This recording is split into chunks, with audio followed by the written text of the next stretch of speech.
Écoutez, lorsque j'ai entendu cette nouvelle à la télévision hier, j'ai failli tomber de ma chaise. Quand on est président du Grand Lyon et quand on entend le président de la République annoncer la suppression de la taxe pro, on ne peut s'empêcher d'avoir des sueurs froides. Car la taxe pro, c'est 50% des recettes de la collectivité. 523 millions d'euros envolés des caisses du Grand Lyon d'un trait de plume. Un trou qui ne laisse guère de place à la relance.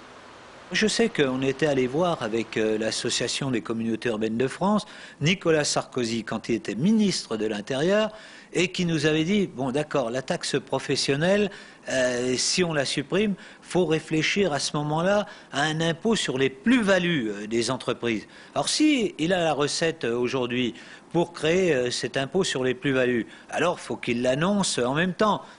À mes yeux, le maire UMP, Michel Forissier, dénonce un impôt qui pénalise la compétitivité des entreprises.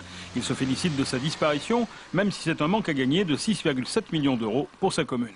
Aujourd'hui, le président donne les indications. Et il appartient justement aux élus, aux personnes, aux législateurs, d'établir de nouvelles sources de financement. Aujourd'hui, on attend beaucoup d'une taxe carbone et également, on va taxer les revenus financiers.